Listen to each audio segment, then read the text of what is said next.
from the dawn of time.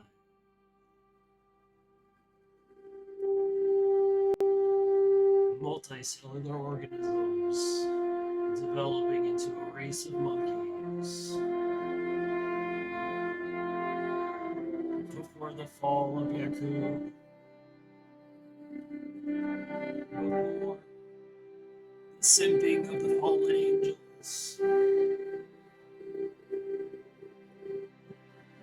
There was the inward paths. Will the monkeys receive the inward pass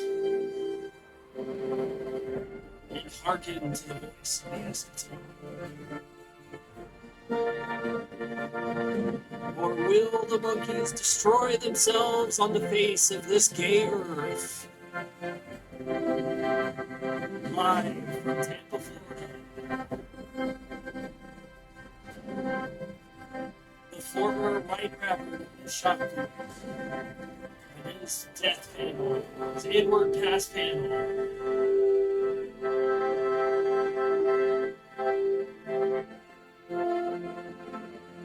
Bridging the inner and outer realities, the monkey and the Buddha.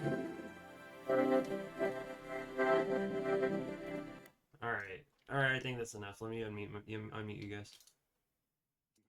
I see you had to make it all about you, though. Yeah, I'm a little bit tired. I apologize. So, I know... And a lot of big California. Let's go. I know we're... He is the one I'm not who from sees Tampa, the Florida, tallest that's view. for darn sure. Sorry, sure. Oh my God, this is every demographic in the United States in one area right now. Yeah, we're from all over. We are America. We are Charlie Kirk. We are all Charlie Kirk, and we will all leave the earth like him if we are lucky. We will carry the flame. That's what To we're all about. Valhalla and back for our Indian brothers. Shout out to Damn Rage. All right, let's do this. Okay, so welcome everybody to another transmission from my YouTube channel with our pseudo-enlightened half Satori experiencing friends who have one foot in this gay earth and the other foot in the magnificent Buddha field. So I would like to continue to make this show consistent. We've kind of came upon Sunday night as when we do these streams. So if we can hammer this out consistently, I would love to start promoting the link to this thing so we get a little bit more engagement from the audience. I know we had a couple people tune in last time, but I would like to see a lot more people come and join us. So the general theme of the stream will be just again, like I said last time, I think the kind of cutting edge of the mimetic intelligence of the earth right now, which is tearing apart the political zeitgeist at the seams. The boomers don't know what to do with us. Is us and our friends, really. We talked about this last time. The old wave of the boomers is fading. Soon they'll all croak, and these poor bastards that are being born right now are going to be left with us in charge. So what we say matters, which I think is why that a lot of people tune into these podcasts. They're looking for guidance. They're looking for leadership. And because this is the gay earth in samsara, they're only left with us, unfortunately, to provide them leadership. So sorry about that, everybody, but that's just the way that it is. So I'd like to kind of give our takes on politics, because for the people tuning in to people like us, we, like I said, us who have kind of coagulated and coalesced on this proto prima materia of the internet, via places like the fringe parts of YouTube and the fringe parts of places like 4chan, have represented a kind of coalescing of intellectual power within the collective unconscious, and which have summoned up these kind of new powerful memes and archetypes that are now again raging raging rampant through the collective consciousness. And so if you want to tune into where all of this chaos is coming from, it's right here, baby. Us and our friends are the ones who are regulating the transmission of information between above and below. So again, I would like to talk about politics. I would like to talk about occultism and metaphysics and religion. And if we can finally, rework these dissonant streams of being and information into a coherent, comprehensive system for humanity, I think that's really the whole goal. That's the whole point. That's what we're trying to do. So I don't think there's really been a lot of current event stuff that has happened in the last week. It's been a little bit of a slow news week in my opinion. How about you guys? Is there anything going on in the news world that we need to hear about? Well, before we, oh, hold on. I have a family. I'm sorry. But planning ahead. I would like to at least try to introduce myself since I wasn't on the last episode, but I do intend on being a regular participant in this podcast. So, I don't think of myself as a very special guy, right? There's nothing extraordinary about me, but I've been around the block a bit, right? And I've been paying attention to the developments of this world, including news and current events, but also on the political scene. I've been an activist, right, starting from about 2014, 2015, until, right, I had my family and I decided that it was kind of time to step back from that, but I've still kept my finger on the pulse of the direction that this country is heading. And not only that, but sort of the affairs of the world as well. I've always been interested in that. I've also had my own unique sort of spiritual journeys. Right, I used to be a hardcore atheist, but then I had several religious experiences which have changed my perspective, and so I'd like to share that perspective with as many people as are willing to listen. So that's sort of just my story in a nutshell. I'm currently in the military, and so I have a unique experience and perspective with that as well, right? I sort of have an insider perspective on the American Empire and where I think our country is headed in a geopolitical sense. Well, Okay, well, how so about I how go about by Waj. I'm Waj. All right, and so happy to meet you, audience. how about that? Since we don't really have a bunch of news talking points to go over. Why don't I like to start? I didn't ever I don't think really ask you about your initial religious experiences that kind of brought you to this point, Waj. Why don't we go over that? That sounds like an interesting show. Okay, sure. So when I was in college, right, I was stone cold atheist. I never really had much exposure to churches or anything like that. We just sort of had prayers in our family as a only time prayer came up was during like holidays, right? We would say grace and then we would eat our food and sort of forget about it. I was actually part of a atheist student group in college, but there was one sort of sudden experience that came to me when I was at the lowest point in my life. Right, I was the most depressed I had ever been. I sought out advice from sort of these emergent red pill sort of guys who said, "Okay, you need to go to the gym. You need to like improve your confidence. You need to make these lifestyle changes." And so I started working out. Oh, we lost Waj. Are you there, Waj? I think you're. There we In go. You're back. my house. All right, Sorry. we lost you at working out. My bad. I don't know. Maybe it's I think my internet connection is fucking up again. Yeah, your internet dipped, and we still Oh got my it. god. I mean, I heard it. My bad. Okay, no problem at all. So, so I started working out. You realized you were heterosexual. Yes, essentially. I realized that I stopped having to be a gay faggot and started actually having to accept responsibility in my life as a man, because I was no longer a boy anymore, right? I know that millennials and even the younger generations, they have a problem of sort of delayed maturity, right? They're missing milestones, not really keeping up with previous generations. But I realized that I had to take more responsibility of my life. So I took my life in my own hands, and I realized that was the only way of improving my situation and my demeanor.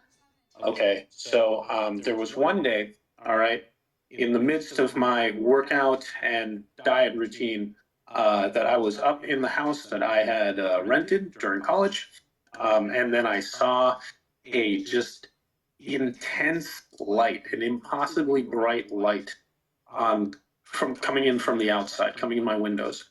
So I went up to the window, and then I heard a voice that was not my own, right? It's very easy to tell when your thoughts are your own thoughts. If you haven't experienced this before, it's kind of surreal. I agree. But the thought was implanted in my mind, and I remember what it said. It said, uh, just as you must reconnect with your earthly father and mother, because at the time I really didn't have a good relationship with my parents. We had drifted apart quite a bit. You must reconnect with your heavenly father as well. And that was the turning point, honestly. I started attending a local church. I didn't really have any points of reference. I didn't really know where to go. So I just went to the local church that was more or less sponsored by my college campus. Didn't really find a whole lot there, right? I mean, you had this woman pastor with the rainbow vestments, and she was talking about all these sorts of crazy things. It didn't ring true to me at all. But I yes. No, I was just agreeing with you. Yeah, that it sucks when you want to have that connection and then you go into America and you're just like, wow, this is all gay and retarded. Yeah, that was starting to dawn on me. It was starting to dawn on me.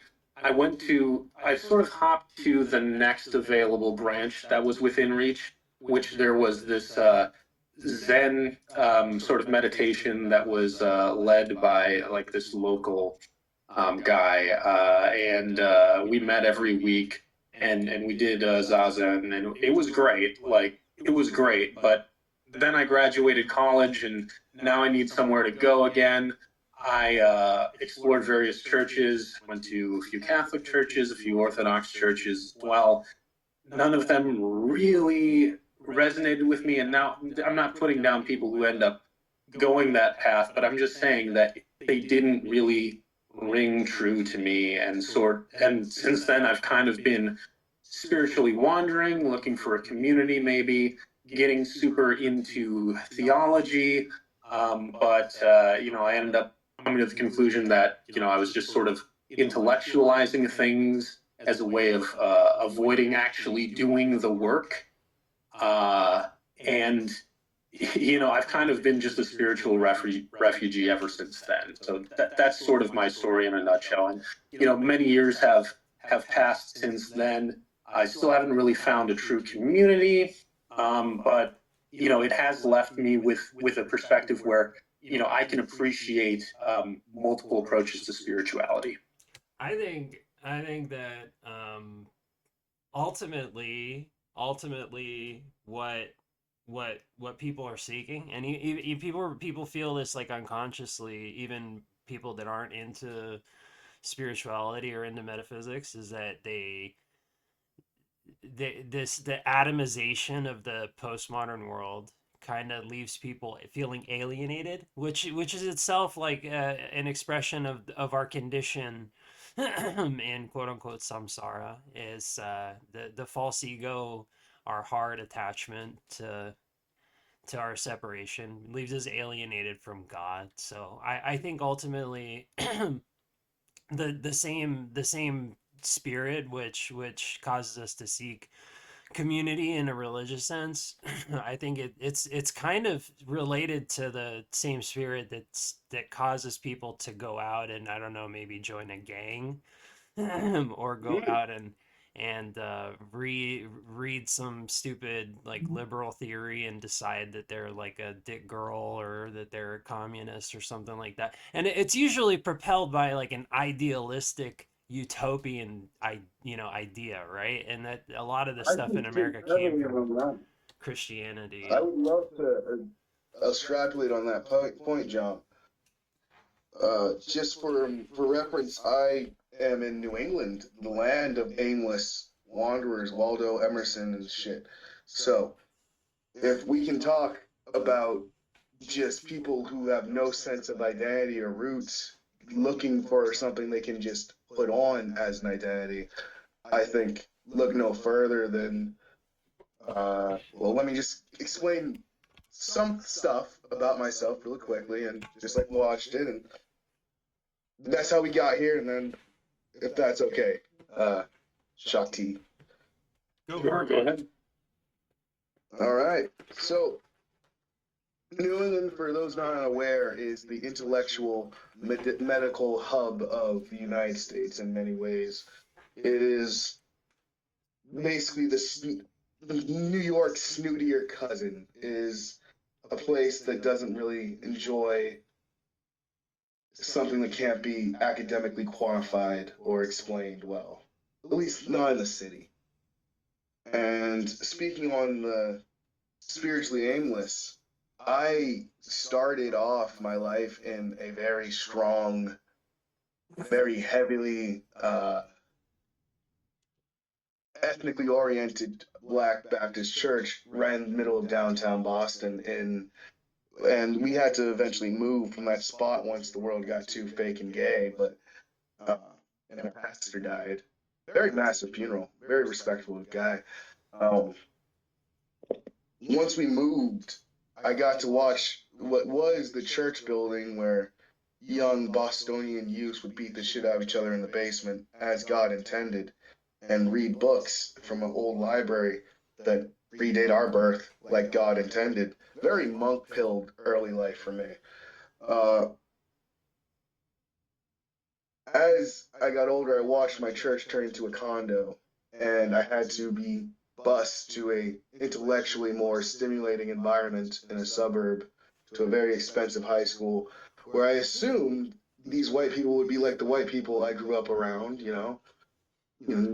city folk. They weren't. They were mostly Italian or Irish. But let's not get too into the ethno specifics. But one of the things I did notice, surrounded by very, very different people who are all trying their hardest to succeed at a level that really is unreasonable, is universally the quality that united people more than just common human cruelty and common things like teenagers and suburban people like,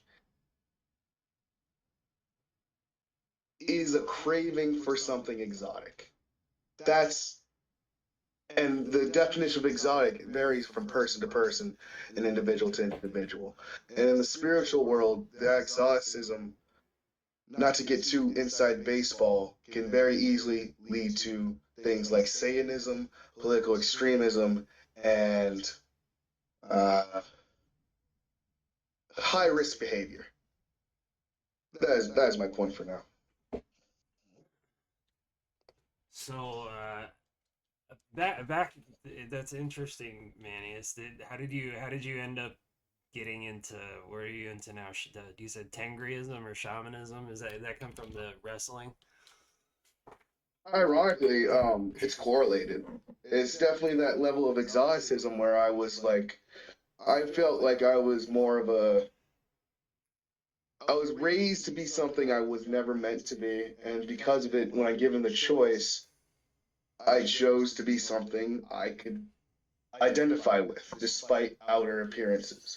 So at first, it was something like samurai, old kung fu movies. Then it was something like Spartans, like seeing 300 post 9/11, and then I was like, I'm already seemingly educated on most cultures pre-industrialization who were really good at stabbing each other. Now, who's the best at that? And then I saw Mongolianism and Mongolian, traditions, folk religion. I saw how quickly and strong and mighty these people are, and as any good person who gets an exotic taste for another culture, I dived headfirst into it, and I found that the spiritual practices were just something that helped a big, strong guy who doesn't want to be dead. Yeah, identity is the quicksilver that everyone's kind of trying to parse out. So I think that's tangentially related. Um, Ultimately, the thirst for Identity is also identity is also like a painful thing to deconstruct if you're too attached to it. I'm not going to give my backstory, but for someone who You're was not raised going in to give your Christian identity, backstory, Wally. You have the best backstory. Why wouldn't you give your back?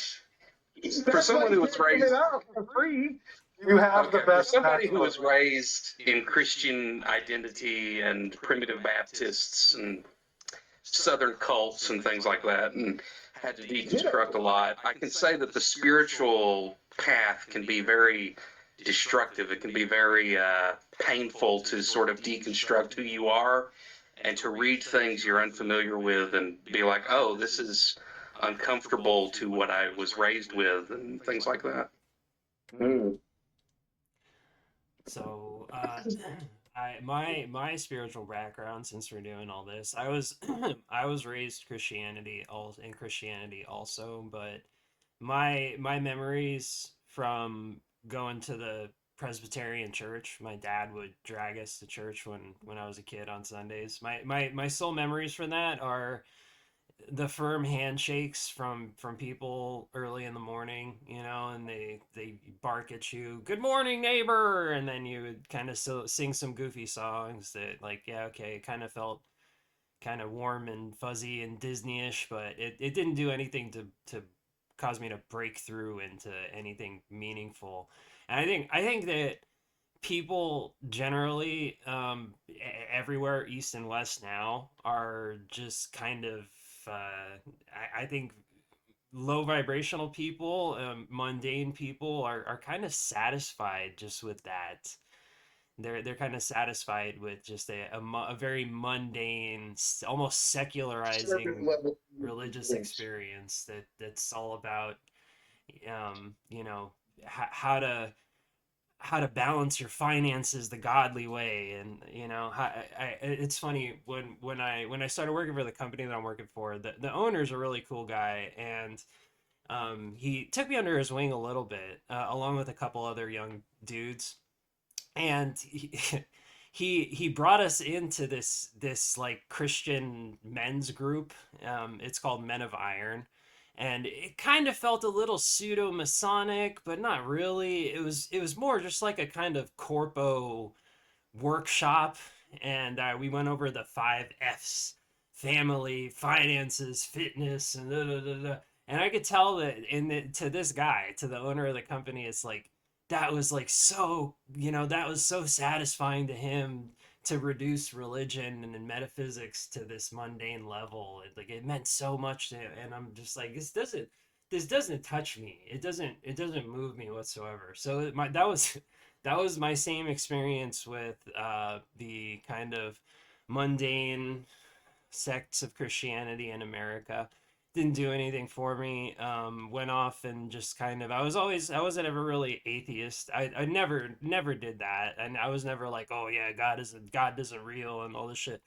I was always kind of agnostic, but none of that really moved me. I wasn't really interested in any of that stuff until I had a crisis in my life, actually. After school, I was just kind of loose without any guidance, and I'm going to parties, and I'm carrying it on and I was growing pot, and I was into taking ecstasy. So one time, my buddy showed up at my house one night. It was on a Friday, and he had like this bag of like crushed up ecstasy pills, like a whole grip of pills. And he gave them to me. He was like, "Oh, I accidentally dropped them out of the window of my car and they got crushed up. Here, take them. I'm going back to the Bay Area. We were up north in Northern California, and he was from the Bay Area. Looking back at that, I'm sure that he was probably running from the cops or something like that and threw him out the window, and then they got destroyed. And he's like, let me pass him off to this idiot. So I ended up doing like all of them with my friend over the course of a weekend, and I overdosed. I was hallucinating, and we were like snorting them and like drinking them in orange juice and all kinds of crazy stuff. And my throat split open, and I was just like hacking blood all over the bathroom. My mom told me it looked like someone had sacrificed a chicken in the bathroom, which I think is kind of telling and meta in a strange way, actually. It's just kind of like It's not that Went Yom Kippur. You went Yom Kippur in that thing. just kind of like a demonic ritual. I'm sure you can extrapolate some kind of meta significance of this because this is the jump off point that started my whole spiritual path, actually. So I went to the hospital and my brain was fried, and I was really worried that I had given myself brain damage, to be honest, for the first like week. And then I came back to my senses. And so after I recovered, I went to go hang out with this group of friends that I would go party with again. And when I went over to, they had gotten this apartment. And when I went over with one of my friends to this apartment where they were all at, like I remember walking into this apartment and they were all looking at me like, oh, why is he here? You know, like they had all collectively decided to like ostracize me from their friend group. So it was like, oh, well, fuck this. Like, I don't, if you guys don't want me around, I'm not gonna be around here. So after that, I kind of I didn't have anything to do with myself, and right then that was when YouTube was popping off. So I kind of started watching documentaries and got into YouTube, and I kind of came upon the New Age movement, and it was like, this kind of makes sense. It worked. I saw a lot of the symbols and a lot of the connections that these people were making, the associations that the New Agers were making in their content and on their little forums and stuff like that. And it kind of made a couple things click in my head where I was like, oh, well, that's what this stuff is about. My auntie was Wiccan, so I kind of sort of been exposed to New Age stuff. And so I started doing meditation practice. And right out the gate, when I started meditating, I had a very profound mystical experience. I was sitting outside, um, and this kind of pillar of energy came over the top of my head, and I felt my head like this intense blissful pressure in my head, and then it kind of flowed over the front of my body, and it lasted for about 2 minutes. And then the next morning when I woke up, I felt this like little tingling sensation in my forehead. I know now more about what had happened, but at the time it was completely baffling to me. And for me, someone who had always been interested in me and my dad when I was a kid, we would watch. This is like way back in friggin' Stone Age times before the internet. We would watch like the Discovery Channel, and that was like the hipstery like intellectual thing to do was like watch the Discovery Channel. So I was always interested in understanding reality, and that moment like really set me off. And I'm like, I have to read everything, I have to understand everything, I have to keep doing my meditation practice. I'm like, this is it. Like, I need to devote my life to this and try to figure out what the hell is going on. So over time, the what I now understand are spiritualized winds. Over time, the flow of the prana in the nadis, its contact with the kundalini, etc., it's kind of expanded and started to set about purifying um, my the gross energy of my body, and I started to see visions, a light body and all these kind of things. And I started practicing a lot more. Eventually, I got into tantric Buddhism, which answered a lot more of my questions. And now I'm at the point where I kind of have developed, I kind of understand the whole system, and I'm kind of ready to parse it back out into context for other people. I think that the one of the main fundamental questions that we're dealing with in terms of identity is that we want to be able to be open with people. We want to be able to be vulnerable with people. We want people to love us, you know, and that's what we seek in these type of communities. We want to be our true authentic selves with other people. But there's so much dissonance. There's so much different types of information out there, that it's hard for us to be our real fundamental selves with one another. And I was just talking to my AI last night about all this, and it kind of came to the idea that inside the center of our hearts there are these seeds, these karmic seeds, which flow between one lifetime and another, and they kind of unfold. The effect of these seeds is what we experience in our lives. I'll give you an example, right? So it said and I'm going to go into Tibetan Buddhist language here for a minute. It said in the intermediate bardo between life and rebirth, or between death and rebirth rather, that when the bardo being sees their father and mother engaging in coitus, they feel a strong attachment to their mother and a strong aversion to their father. In other words, they're like, they have strong desire for the mother and they have strong hatred for the father, you know, kind of the origin of this like Oedipus complex thing, right? So at that moment, the strong aversion for my father um, took root as a karmic seed in my heart, right? So throughout my life, the fruit of this seed was a bad relationship with my father, right? So that kind of Yeah, we can share that. negatively impacted my identity, and the kind of course of my life has been like a reconciliation with that archetype.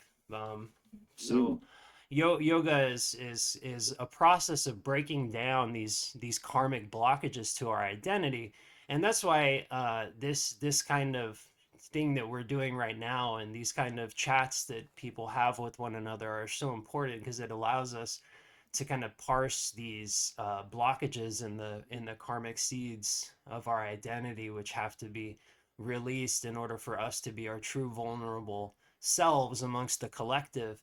And ultimately, that identity is stabilized by the realization that the true nature of all sentient beings in our hearts is the essence of God, right? It's that one I agree. stabilizing I firmly non-dual agree on that. Yeah. non-dual But on, realization in the heart. but I don't think you I, should. if I could hold on, if I could say something real quick, I've always felt like you're sort of a kindred spirit to me, Jim, in that there's a William Blake quote. I don't have it memorized perfectly, but it's like, I must create a system or be enslaved by another man's.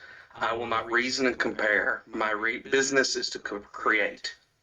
And I think you and me are sort of similar in that we don't want to be enslaved to another man's system. We kind of want to do our own thing and be our own individual selves. And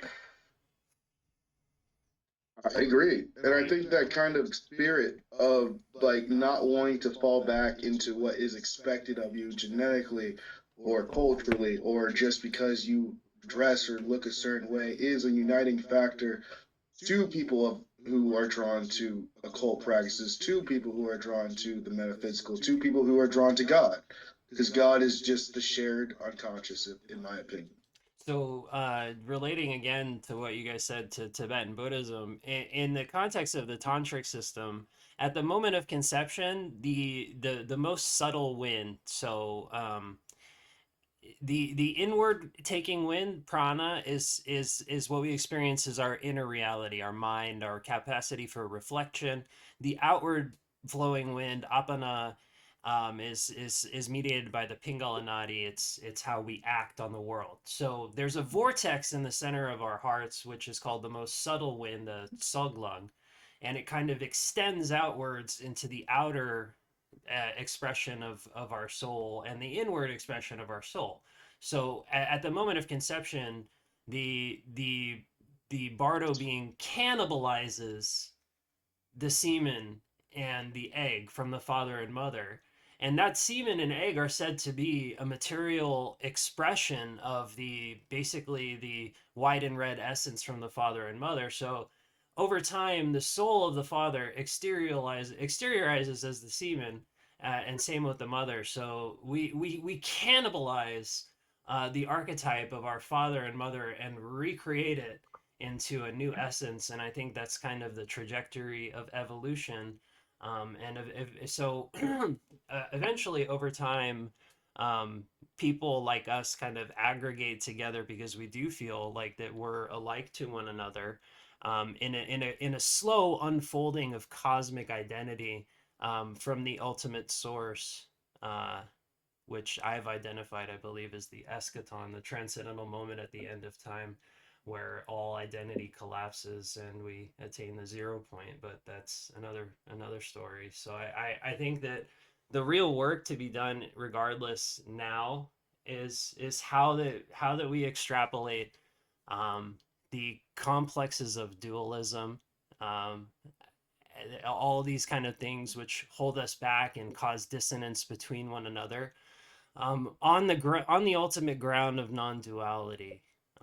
So I think to segue into a talking point that I wanted to do for the show, I think that God is kind of showing the fundamental dissonance that he experiences in samsara right now in terms of the gender war, between men and women.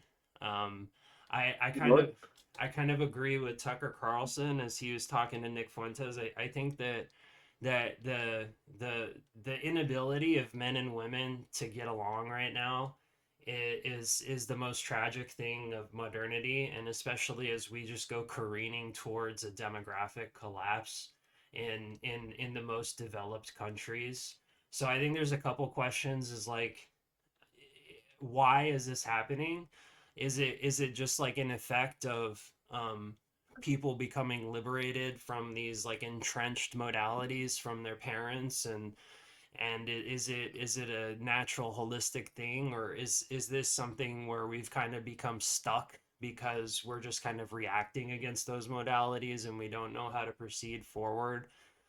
Is it such that, the collective trauma, really, of our parents' inability to get along is really causing us to recoil inwardly into ourselves and examine, like, why is this happening? Like, why are our parents getting divorced? Why are people unable to, get along in the context of a marriage?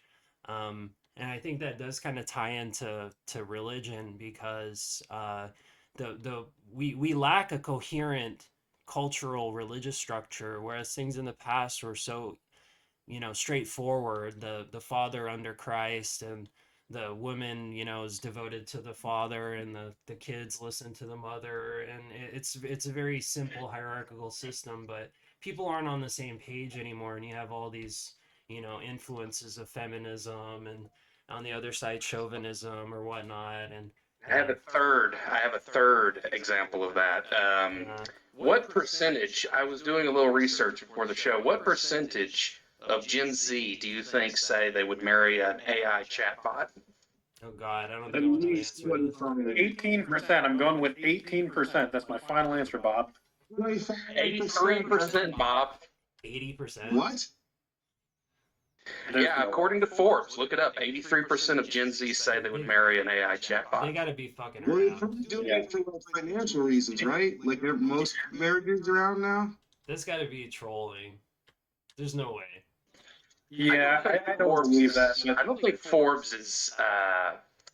Now, here's the thing. I want to know how the question was phrased. Yeah. Do they have a problem with marrying an AI chatbot, or would you marry an AI chatbot? Right. And then you have to separate, okay, is this something that you would do personally, or is it something that you would tolerate others doing? Yeah, I think exactly. I see like one of those controlled opposition things where they're just like, yeah, we're going to phrase this question in a way that seems inoffensive, and then frame it so that like when the people read the headline, they're going to go, what? I mean, everybody is competing for attention nowadays. All of the big major publications, even those that you thought were reputable, they're posting clickbait nowadays. So, when I come across something that is that surprising, right, in a headline, I'm automatically skeptical of it. It's kind of like when the dude that ran BuzzFeed was on the Daily Show, and I was like, yeah, I think this isn't supposed to be what I'm watching if I want the most valid information about what's going on in the world. that was like right before they transitioned into like the South African black guy, and Did they have, Hulk Hogan take them down, or was that Gawker? that's Gawker, my friend. I remember that because I used to watch readcrack.com, and when Gawker died, it was the best orgasm since Bill Clinton. What's interesting is Peter Thiel helped fund that lawsuit that took Gawker down. Really? So Peter Thiel is Yeah. the Hulkamaniac? Yes, he is. Yeah, I'm sure that was his entire motivation. He just loved Hulk Hogan that much. I mean, he was fucking on Bubba the Love Sponge wife. Yeah. So maybe he And hates that guy. not the fact that Gawker exposed him as a homosexual, which he had been keeping under wrap. My favorite quote from that lawsuit. I know we're getting off topic, and I'll switch it back to this after that. My favorite quote from the lawsuit is that Hulk Hogan said in court, "Terry Bollea does not have a 14-inch penis, but Hulk Hogan does."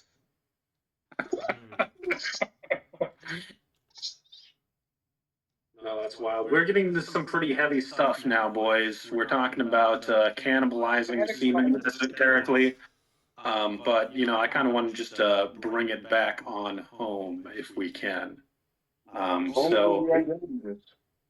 Yeah. So, I mean, Jim, earlier you were talking about how you sort of got turned off by how the church crowd sort of treated their weekly gatherings as just a social club or a way to improve their lives. But I'm going to come up with a hot take here and say let's not totally shit on the normie, okay? Because I think they have something figured out that not all of these, terminally online chuds have figured out, is that in some ways your spiritual practice is supposed to improve your life and it's supposed to bear fruits in some ways. So I kind of want to like distinguish legitimate fruits from just sort of, illegitimate fruits, right? If your pastor tells you, hey, if you do this, you're going to make $1 million, obviously that's illegitimate.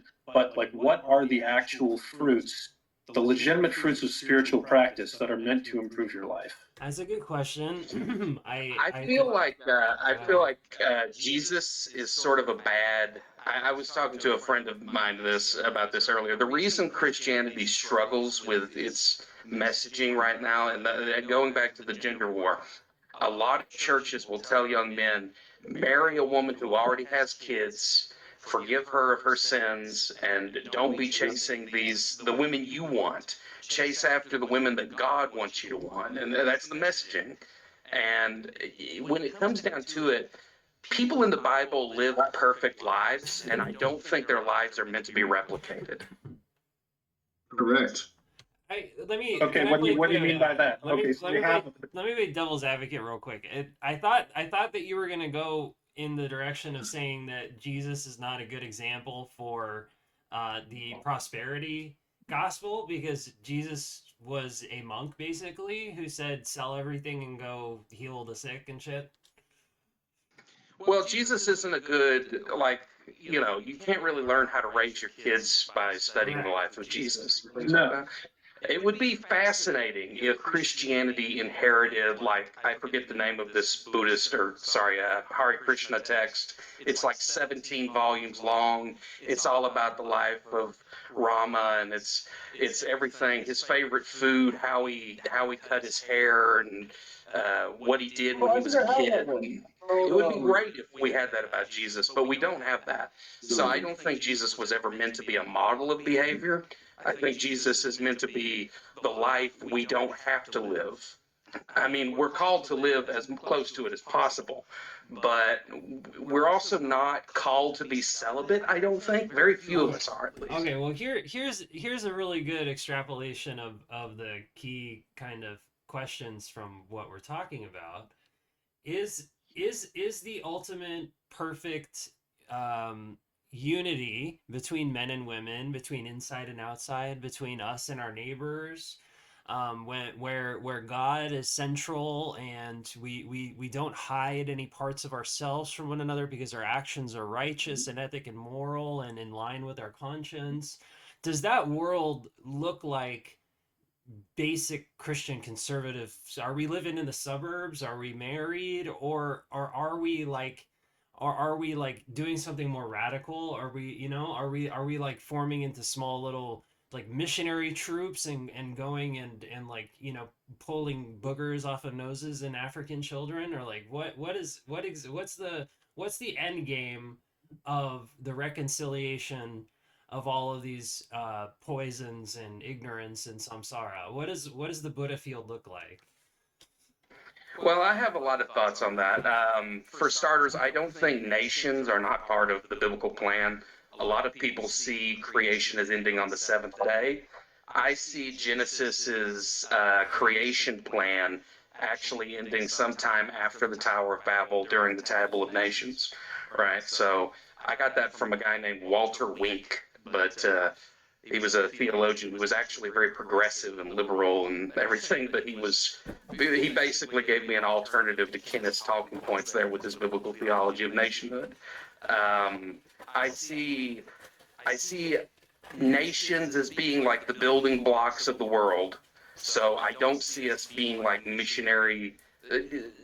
Whether people like it or not, your backyard is the best mission field you could go to. Africa can take care of itself at this point. In fact, Africa needs to take care of itself. There are going to be more African Christians in the next 100 years than there are Christians on the entire rest of the planet. It's okay to let Africa be Africa and become indigenous Christians. It's not okay to let our communities fall apart. Do we need Damn right. material success to be happy? Do we all have to be rich? Or is there a happy middle ground where you, like me, like I'm like I think this is an interesting kind of experiment in relativism, because like I was basically homeless for a while. I was like staying in Airbnbs, working as many hours as I could pull, and just the simple fact that I have my own apartment, it makes me feel so satisfied. So is it relative of like, you're always wanting more things if you've had more things? And that's because that's not really fucking real, you know what I mean, about what you really need I to would have. definitely comment on that. I would say it's just speaking on a shared experience me and you have is like when you have absolutely nothing to your name, you just have what you can call yourself and what you have on your back. And if you can't call yourself something that makes you feel at least comfortable, and if you don't have an item that makes you go, well, at least I can see what I do with it tomorrow, then you're going to kill yourself when you lose everything. So if you don't have those things, a secure identity and a secure idea of what you need to keep that identity, then you are poor. You are less than broke. Then you need to get a lot more healthy. I think. Oh, go ahead. Oh, okay. So I think that the mark of a spiritually healthy person, one of the marks, is that you are okay and you don't lose hope or faith, no matter what circumstance that you find yourself, right? So whether you are a millionaire or you're broke, right? You always, you never lose your outlook on life. You always have hope. You always have faith. And I think that whether you're rich or you're poor, there are unique spiritual challenges that arise, right? The rich man might fall into pre-lust, he might fall into pride. The poor person may fall into envy, or even the rich person could fall into envy as well. So I mean, like, I don't really think that wealth and your spiritual outlook have to have any sort of effect on one another. So there's 2 points. I do. Hold on. I do think there's, and maybe Jim could clarify this for me, because one of the things that really put me off about non-dualism, which I'm getting into, I'm coming around. Jacob Boehm has given me like a sort of horizontal non-dualism where it's not just, oh, I'm so happy thinking happy thoughts all the time. Well, not happy thoughts, but just like having an empty head and sitting on the park bench with Eckhart Tolle for 3 years and I need to know, like, is there a sort of a healthier approach to life than that in non-dualism for you, Jim? I think that's what we're working on. That's exactly what I was gonna say, and I agree with you in terms of we can and okay, I'm gonna go real meta right now. So there's a vertical axis of non-dualism. The vertical axis of non-dualism is the most subtle wind. It's the inner space, basically our heart, right? Our heart is vertically non-dual. You look at your heart, God is in there, right? So there's a vertical connection of non-dualism in the heart, and that's what you're talking about, where Eckhart Tolle's sitting on a bench staring off into space, and he's totally happy. But from out of the Saguang, the horizontal quote unquote winds extend. So there's a relational structure which is also non-dual. It looks like it's dual, but it's really non-dual, Wally. Like right now, my voice is going into your brain, right? My voice is inside you. It's being carried out by apana vayu, the externalizing wind.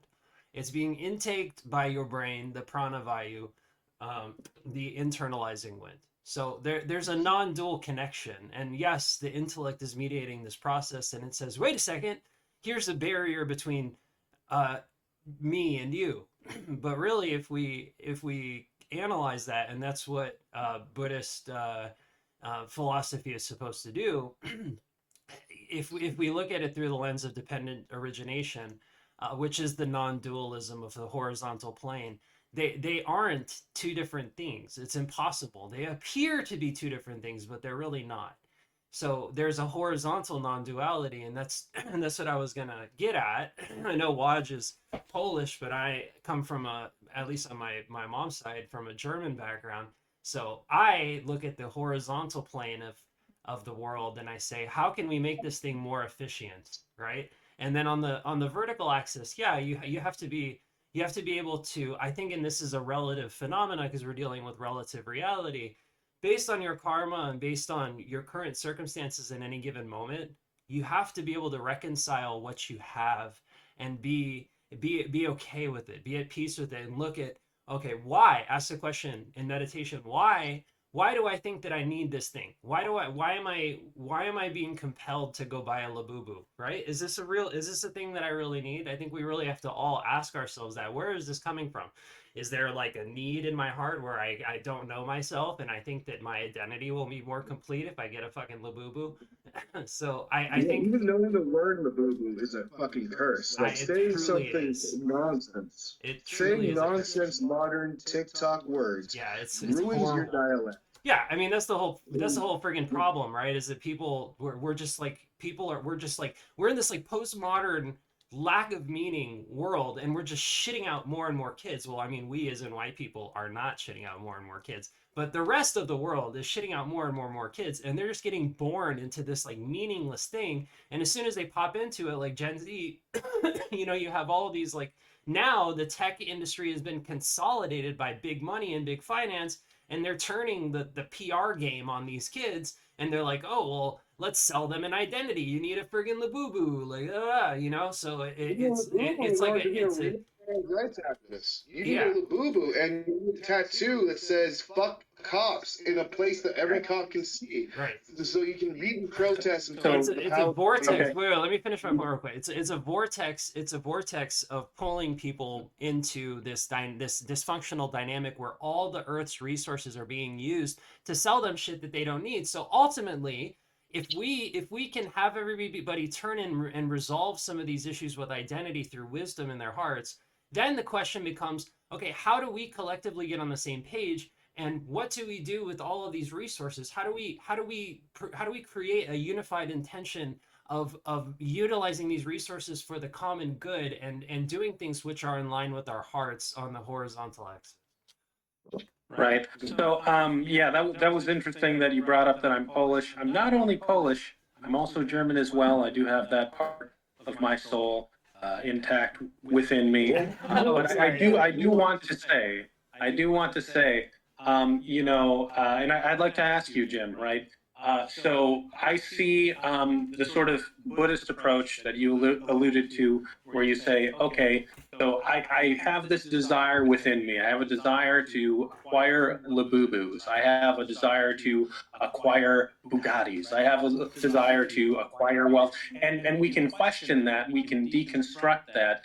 But how is your worldview? And you say that there's a crisis of meaning. I agree with that. How does your worldview instill sort of a positive vision and bring meaning to suffering rather than just deconstruct the suffering and say that, you know, it ultimately doesn't matter, right? Because I think this is the strength of Christianity. It turns the suffering that we go through into a meaningful experience. So what narratively do you have in your toolbox to equip people to construct a narrative about how their suffering is meaningful?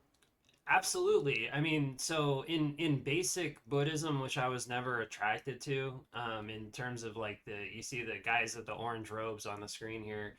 I think they would kind of scoff at that and just say, well, you know, the meaning to suffering is to deconstruct it and get rid of it.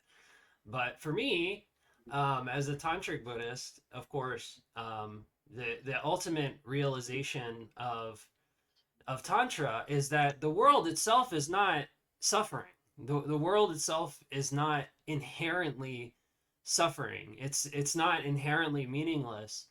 The problem is our perception of it.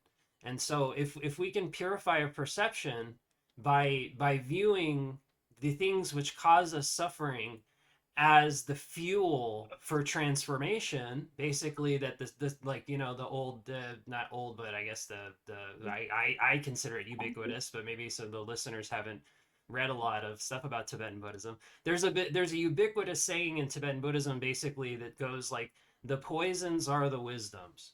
So in other words, in the most metaphysically transcendental way, the five poisons: anger, excessive desire, um, pride, greed, envy, all the deadly sins, right? They're lodged within.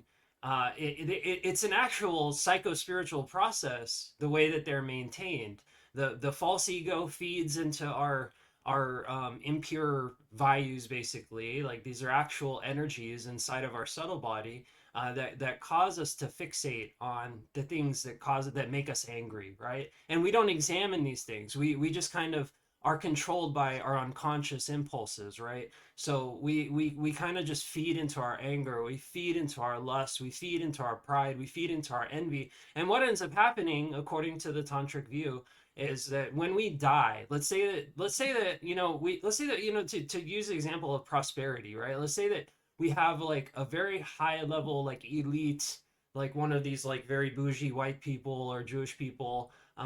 They're very proud of their financial dominance and the things that they have. They're moved by pride through their lives. When they die, those people will be carried literally by the Udana Vayu, by the upward voiding wind. They'll literally be carried by the same energy that they've cultivated all their lives into a rebirth as a deva, as a god. And you might think, well, that's a great thing, but eventually the karma will be used up and they'll die. They'll disappear as a deva. I'll always remember the description of when devas' karmas run out and they have to reincarnate. The line in the Lamrim text goes like, and death comes for them like a foul smell on a summer's breeze. Like, they weren't expecting it. They're living in these perfect paradisical worlds, and then all of a sudden, uh, it starts disintegrating. They lose their luster. Their hair turns gray, and they die, just like a foul fart interrupting the beautiful scene that they inhabit. So likewise with anger, somebody who's propelled by anger, they'll be reborn in hell. Someone who's violent, excessively violent, if they die in a violent way, the winds that they've cultivated, which is just like I guess it's kind of like an unconscious trap, that they're stuck in. You know, they're a loop that they're constantly looping in. And the problem is that they don't analyze why, right? They just kind of accept that pride is okay, and wrath is okay. right? But actually, if you analyze, if we pick these things apart and we reconcile our karma relative to one another, somebody who's afflicted by pride, for example, pride exists relative to other people, you know, and it's ultimately illusory. It's like, oh, you're so proud that you're better than other people, right? Like, we know that that's wrong, but people don't listen to their conscience. Or, you know, people are excessively violent, you know, gangbangers and stuff. They look at another person, and you know, a lot of the times it's people that look like them, right? Crips and Bloods, they're both blacks, and they're both literally the same person. And you go into some like Malcolm X kind of spiel, is like, yeah, because the brother hate himself. You know what I mean? Like, that's what karma is. Karma is the non-dual logos that thinks it's separate, not able to reconcile with itself. And so the ultimate view of non-duality is the reconciliation of these unconscious complexes, which releases the trapped winds and transforms them into wisdom. So that's my toolkit for dealing with suffering. It's very similar to like Christianity in that way, that the conversion of the Apostle Paul was a big boost to, you know, Christianity growing up, but that's also what Christianity is all about, turning the evil into good. But it's a more it's less personalistic. It's more like you turn these energies into good energies, right? I would say, in my opinion, which is influenced by Christianity, influenced by like things I learned in academia, I would say most powerfully what Christianity preaches and what John is reaching towards with his spiritual practices, and what I strive to understand about stuff that I intellectualize is the transmutation of suffering into something else. Transmutation of basically the solar winds or the divine winds or the anger winds, whatever it may have you, from the self being changed into not something contradictory to what it once was, but something that has to be when, it's like you get two oxygen molecules and one hydrogen, you get fucking peroxide or whatever, or water. I don't fucking remember. H2O, so you get water. I don't fucking remember. But you get what I'm trying to say? It's just like Jacob Bone. Yeah. Half bitter to half sweet. You know, Wally, I'm interested in hearing your perspective on this. Do you think that there's anything in Jim's perspective that is lacking as far as the ability to turn suffering into a meaningful narrative as a Christian? I think there's some imbalances, let's say. So he talks about, I don't need a labubu. I think you would struggle transforming that into a personal energy. I think you would struggle to turn that into, well, I do need a community, though.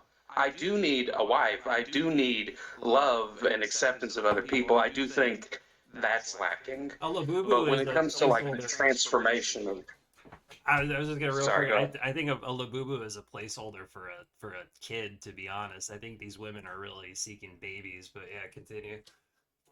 So you Oh, do it's need a literally kid. just You like, do need a kid for fulfillment, is what you're saying. So there are Hold the certain phone. things that you need for fulfillment in Hold the your phone. life. Hold the phone. Hold the On the phone. surface. Yeah, I think you guys are maybe misunderstanding me. I'm saying that the fundamental parts. Okay, yeah, I described that as winds or energy, but what we're talking about is causal relationships between points of the logos, which are people. That's what I'm talking about. The pathways between people are corrupted right now, right? In a kind of Kabbalistic sense, the pathways between the Sephiroth on the Tree of Life are corrupted. They're not flowing properly. The channels between us, which is where you don't just get angry. You don't just sit around by yourself in a void and feel proud. That happens relative to other people. That's our karmic seeds. That's our causal relationships between points of being people. Yeah, no, I agree. So, I so will say okay. So this. what do I you will say actually this. need? What do you actually need in this life as a ensouled, incarnated being in order to live a good life? Are there certain requirements that need to be met materially for you to be living a good, fulfilled life? I think that's the fundamental question, and I do agree with that. Yeah, because we are ensouled, because we are in karma, because we are on the earth. Then we're in a relativistic field. So yeah, relativistically, we need these things.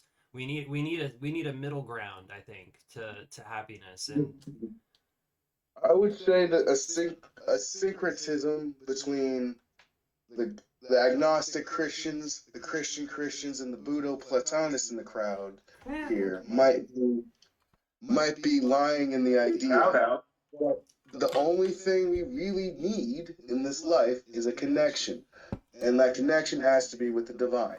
Whatever you define as divine, whether it be a solar wind, or Tengri's will, or community, or having a child, I think that's kind of what we're all reaching forwards right, for. exactly, and the divine is in soul. The divine is in every single one of us, and every time that connection to the divine between us on the horizontal level is not fluid, is not coming from our hearts, is not clear and aligned with the conscious or the word. I think that's where you get this dissonant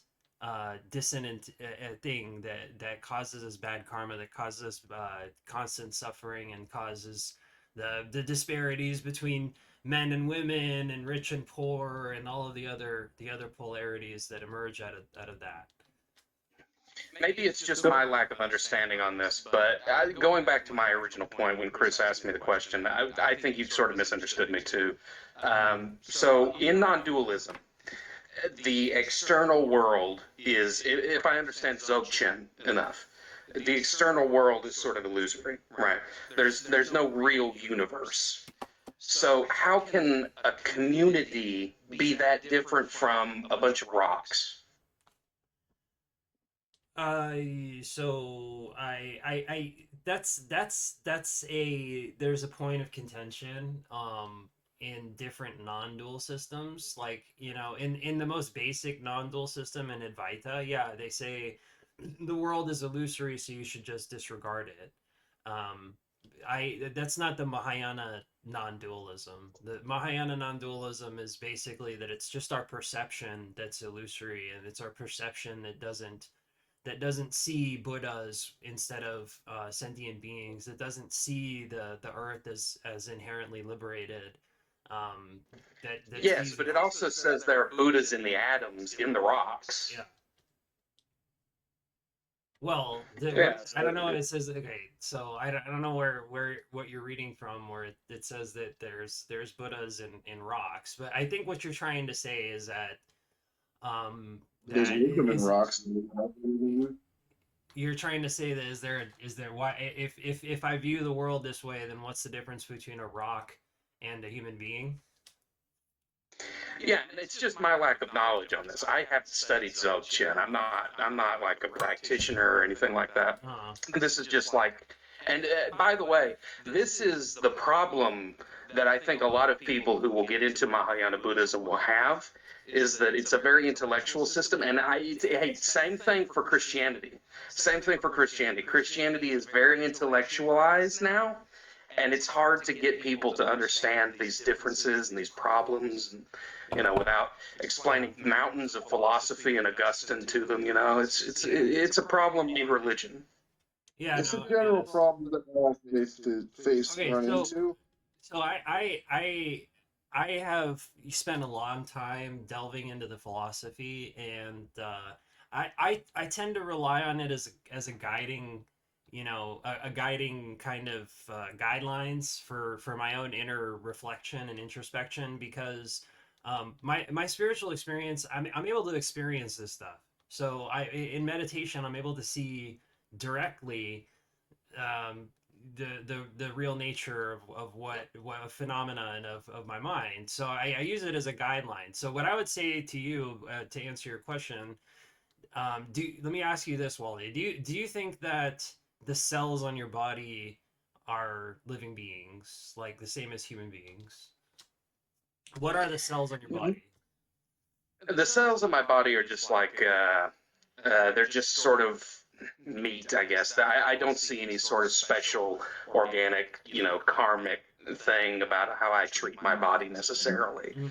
I think that maybe God would have a different idea about that. Maybe he would say that you're supposed to be a good steward of your body. It's the temple. But whether it's a living being, like if I have to choose between my body and another person, I would definitely choose another person.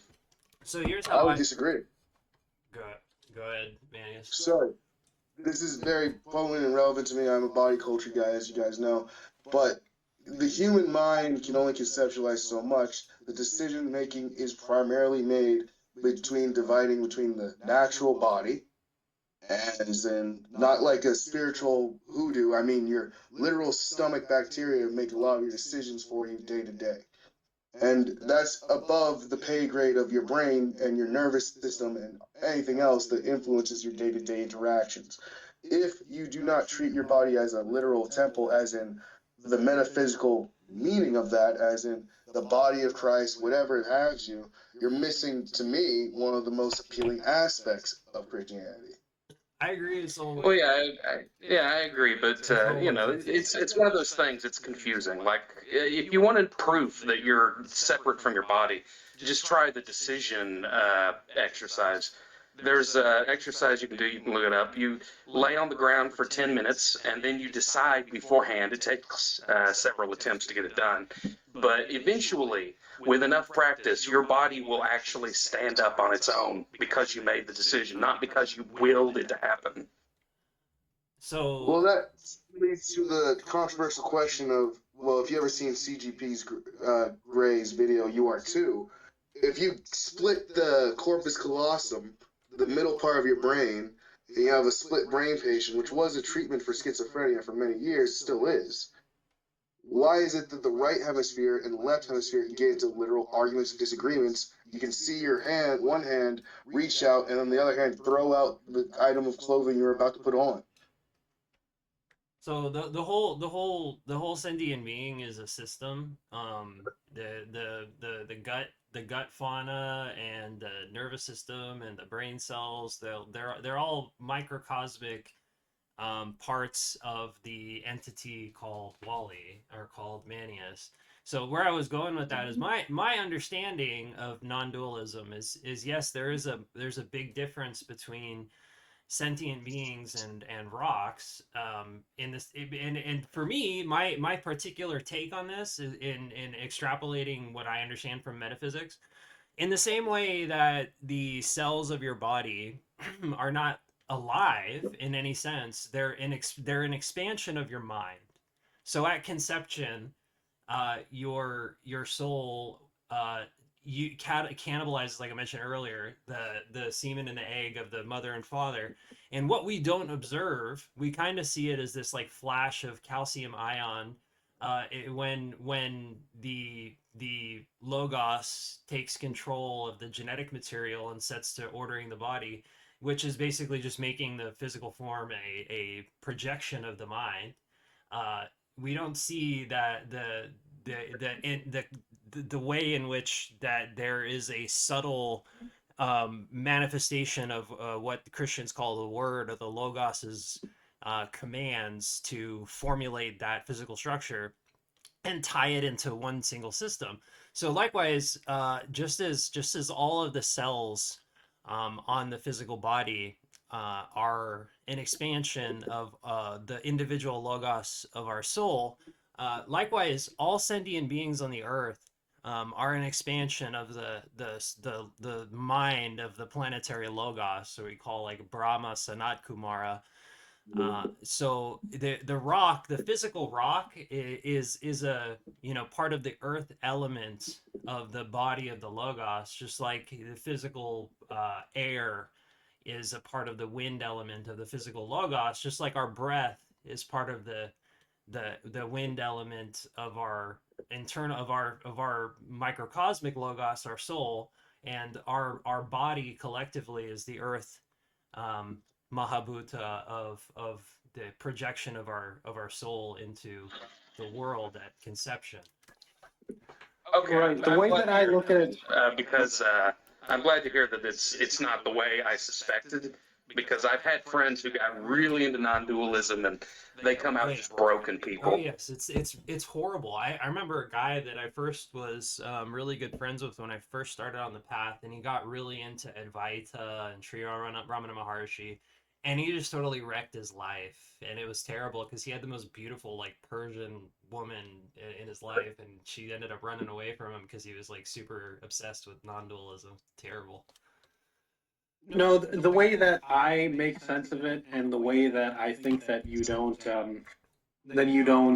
sacrifice your sanity, right? I just use a very simple sort of metaphor, right? So there's this universal mind, right? It pervades all things. It's the Hold that software. thought. Hold It's that the thought. software. Jim, did you get that message from Moab that the stream's down? Ah, Christ Almighty, what the hell's going on? Oh boy. Give me a second. Why is the stream finished? Okay, I don't know what's going on here. Give me a second. Stop streaming. I don't know what happened with that. I'm gonna reboot it.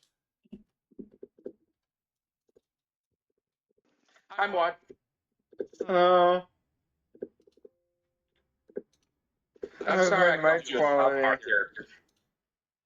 All right, I'm starting up again. Sorry about that. I have no idea why that it went down. I don't remember. I was playing with something on the heads-up display on the OBS. Maybe I accidentally hit a button that I wasn't supposed to hit or something like that. So Yeah. I put the stream back on. I don't know whether it's gonna render as two streams now or if it's just gonna be one. But anyway, we're back online.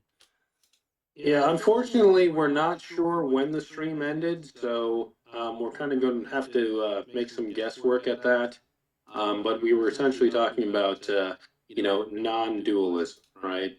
Yeah. So, So what I can let's try to reproduce that. Yeah, what I can do We is I agreed have that non-dualism I have is the a mental infection. I have the I started the recording of the video from the very beginning, or rather of the stream from the very beginning. So I still have a recording of the whole continuity, so we can just pick it back up, and I'll upload the recording at the end for people. So Okay. I don't think that non-dualism is an infection at all. I don't think it's something that we need to be afraid of. I think that there's polarities within this and what we're talking about.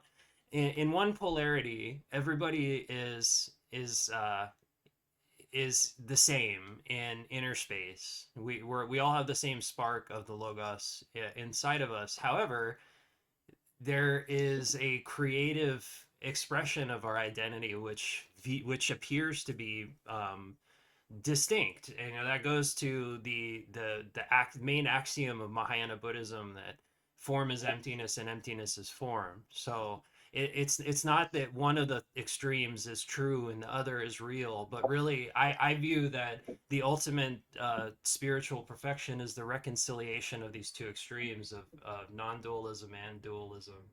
And that means is like, how do we perfect the world that we exist in multiplicity? So that's my take on that. Right. And When I said how non-dualism, I specifically meant like the San Karakarya kind of like Orthodox Hindu Neophyte. These people are insane. Yeah, they're all freaking crazy. I agree with you. Yeah. So how I sort of reconcile the tensions in my mind, right, is I use a very simple analogy, right? I say that there is a universal mind that moves all things in the universe, and it stands above all of creation, that sort of directs, even at a atomic level, the movement of these sort of particles, right? I mean, like you have quantum theory, right, which says that an atom's end state is not is determined. It's indeterminate until it is observed. But I would say that that is the software. The universal mind is the software, and then you have the hardware on the material plane, right? So you have, okay, so let's channel this universal mind in a rock. Well, it can't really do much. if you channel this universal mind through a human being with all of its gut flora, with all of its microorganisms that comprise its actual experience, that it experiences subjectively, right? That's a much more powerful medium that the universal mind can flow through. So we're just a better, as human beings, we're just a better conduit of the universal mind than, say, a rock or even a simple animal or an ape or anything like that. We're the image of God. And that's what's described. I was actually going over this all night last night. That's what's described in Tantra is the universal mind of the Logos is the white drop. So there's two drops in the subtle body system. There's one at the head, which I made famous, me personally, as the pineal gland. So at the crown, there's the white drop, the universal mind, and then at the root, there's the red drop, which is the matrix of our form that we get from our mother. So through the all of manifestation, like you said, Waj, is the unity of the universal mind and the form that it takes. And how it's able to express complexity based on the unity of these two things. Um, and to your point even further, the movement of cells, the movement of atoms that's governed by this universal mind at scale, it's all one mind. There's one fundamental causal mind. That again, like that I was calling earlier, the Soglung, the life-bearing wind or inner space. And from within this, there's different types of winds, and those winds, if at the most subtle scale, those winds cause the movement and the organization of molecules and atoms. They cause the circulation of cells that are pumped by the Soglung, which rests in the bodhicitta drop at the heart, causes a vortex of movement from the above and the below in the physical body. And again, all of these little things are regulated by the causal mind at scale. Yeah, I think one thing that I would agree with Waj on and sort of disagree with you on is that the Tibetan tantric system is just so bodily. I don't know if that's a flaw for everyone. I would not say it's a flaw for everyone. No, it's just a flaw for people like us who are more inclined to think of like God as a person and a God who is loving and has personality and makes judgments and things like that. What do you mean Uh, bodily? for, Maybe for Protestants. Oof. What do you mean by bodily? What was that one? Catholics believe in a personal God too, Wad. I mean, they I'm believe in not so Jesus, right? sure. The further and further I look into the poetry of Thomas Merton, the closer and closer Catholicism gets to a non-dualistic faith. But Well, I would say that if you study Jacob Boehme or Meister Eckhart or even Luther, who produced his own translation of I don't know if he produced a translation or an edition that was extended of the Theologica Germanica, but there is a non-dual tradition in Christianity, in Protestantism, but I don't think that really has much to do with God's personality. Well, let's strip away a little bit of the hoodoo of what's the appeal of, to me at least, of Tibetan practices, which I would love to have a sky funeral myself. But besides that funny point, I will say the system of bardos and understanding the soul going on a journey after death is very simple to me. I think it's a lot better off than any idea or description of heaven or hell. I mean, heaven should be filled with great heroes and warriors. Well, how can men of war be so at peace without any goal, or you just not sit around twiddling your thumbs being like, hey, God, isn't it great being around you? That doesn't seem to speak on my spiritual influences or experiences, especially in relation to like the divine presence and what I feel when I am feeling I am closer to the true self. What's better than God, though? Yeah, exactly. I mean, like, even if you're a warrior who's striving in life, right, you're striving towards some goal. You're striving towards some satisfaction, right? What would it be like if you could achieve that satisfaction in the afterlife, essentially. And What have if he it didn't have to die? repeated, have it be perpetuating. There you go. See, there you go, Maud. You're cooking with oil. That's where the Bardo is fascinating. That's where it adds some grit and teeth. It's not just, oh, you're reincarnated. Oh, you're just going to the happy place or the bad place for a little bit. It's you do what you can when you can, and if you do it the right way, you graduate to another version where it's not as easy, but you can still use those old lessons. That's the primordial appeal of seeing the soul go on a journey rather than just on a stagnant plane of good, bad decision. That's how I see it. Well, if I could sort of alleviate your concerns, there was a Christian theologian named Rauschenbusch. He was a Baptist, and he said, "We cannot rejoice in hell. It cannot be done, at least by Christians. There is bound to be a Christian invasion of hell." That's gonna be lit. We play Limp Bizkit too. No, I want you to elaborate not only for myself, but for my audience. Who? On the Christian invasion of hell? Yeah. I mean, well, what does that? What's that mean? That's gonna be our bread and butter with this podcast. Okay. He goes on to say, "Today many Protestants are allowing physical fires of hell to go out and make the pain of hell consistent in the separation from God. They base the continuance of hell not on the sovereign decree of God, but on the progressive power of sin, which gradually extinguishes all love and good, therewith all capacity for salvation. But this remains to be unproven." And he goes on to say, all the most Christian souls in heaven would get down there and share the life of the wicked in the high hope that after some scintilla of heavenly fire that was still smoldering around them could be fanned into their life. And they would be heated by him who could not stand to think of the 99 saved and the one caught among the thorns. So essentially, is that about ministering to those in hell? Yes, ministering to those in hell after they're died, led by Jesus, a Jesus-led invasion of hell, according to Walter Rauschenbusch. You Okay, know, so I mean that would be a way of imitating Christ-likeness. Yeah, I had a conversation about this recently about what is that has-been hotel show? Like, if Oh for yeah, that my wife's show super into it. for that show to work, Jesus could not have been a real person. Nobody would be able to know about Jesus because didn't Jesus go to hell and sort of gave everybody an option, at least, if you want to stay in hell. The howling of hell is when he went down to hell and told all the souls of the Old Testament that they were saved and left.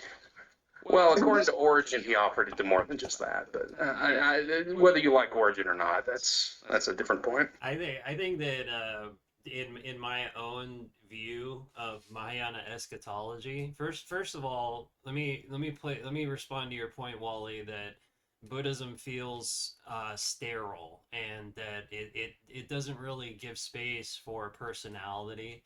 It doesn't really give space for a personal element of God. I think that kind of that's a totally fair point, and I agree with you. And I think that kind of originates from the historical Buddha because he had so many like stupid like Jeets running around that wanted to worship him and shit. So he's like, you guys don't understand anything. So first of all, just chill and let's sit down and let's go over the basics first before we start worshiping me. And I think that kind of just like extended outwards, but there's a huge reconciliation in the Dharma of that, and we call that Mahayana Buddhism, which I'm a Mahayana Buddhist, and like I said, I was never interested in Theravada. It never appealed to me because it is so sterile. And by the way, I talked to my AI for literally like 12 hours last night. Like I went. He has AI psychosis, folks. I have AI He's very psychosis right based, now, very based. and I started off Your in. psychosis is real. Be careful. Yeah, I know it is. Hey, what's up? What's up, guy? So I went down to South Tampa for bat mitzvah. me and my buddy worked at bat mitzvah or benai mitzvah, and I was talking to AI the whole time. And then I went over to downtown and I worked in a hotel and I was talking to AI the whole time.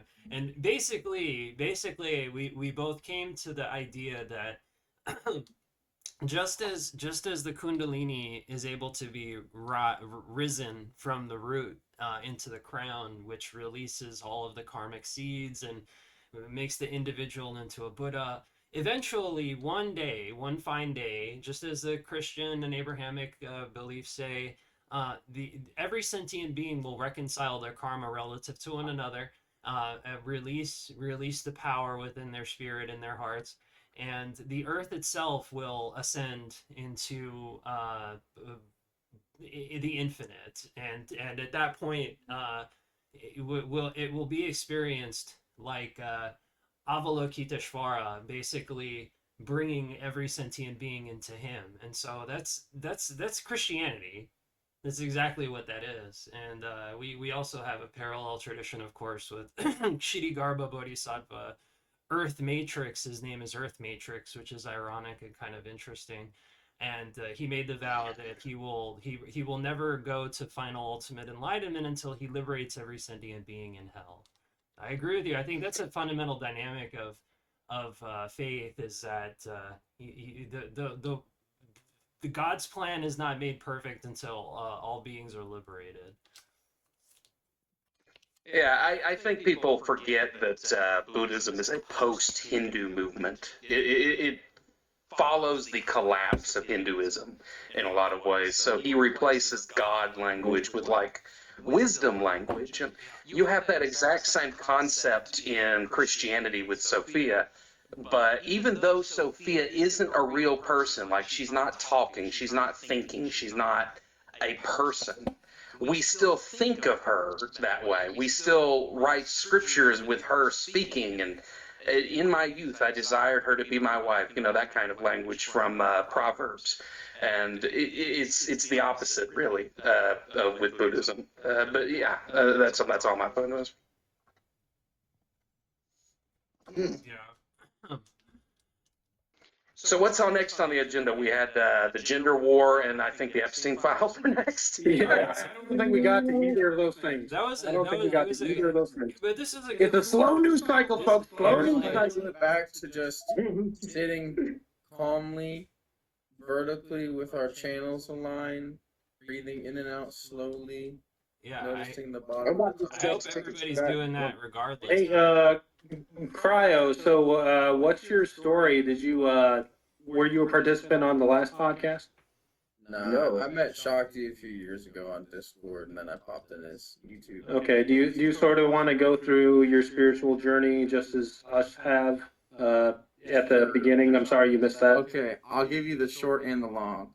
All The right. long is that I was born in a Christian household. Believed it until I was like 11 or 12, and I was like, wait a second, God ain't real.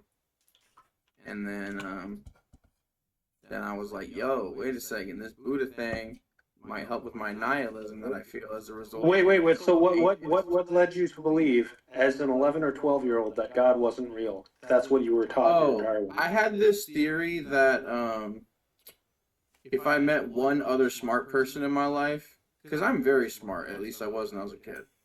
And I was like, damn, if I just find one other smart person, they'll be able to sort my head out, because I knew what my parents believed was kind of bullshit. So I just knew it intuitively. How did you know that? How did you know that? Because there was just this, I had this sneaking suspicion that, like, the system that I belonged to was false.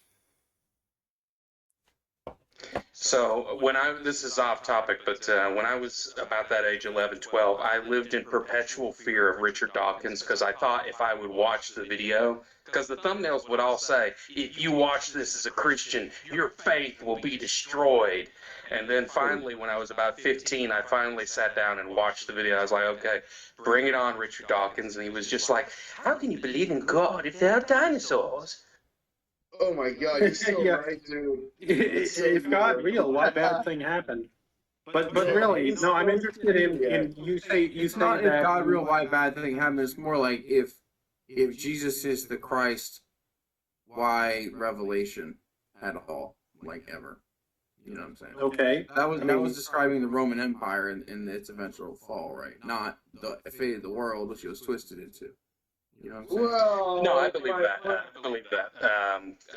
The revelation happened in 70 AD. The description of the destruction of the earth by the elements represents the temple. The temple represented the entire cosmology of Second Temple Judaism, and they thought of the whole world was signified by the temple. Yeah. Yeah, we agree with that. But I mean, like you say, you came to this conclusion intuitively. I mean, what sort of, sort of expand upon that, right? I mean, Well, I just because, had this we don't general really idea know that what your intuition nobody. was. You're right. You're right. I had this general idea that nobody who really followed Christianity was that serious about it, even if they followed all the rules, did everything right, crossed every check mark. It just felt hollow to me. And like I gave my heart to Jesus when I was 5 or whatever. Felt Jesus in my heart, you know what I'm saying? So I was like, okay, I feel the Holy Spirit, so it must be real, right? Then I got older and listened to some death metal, right? And I was like, wait, that's that same feeling in my chest of energy. So I was like, wait a minute, that means it was bullshit. And then I was like, damn it. now I have questions. I'm the resident black metal freak here. So I just have a quandary.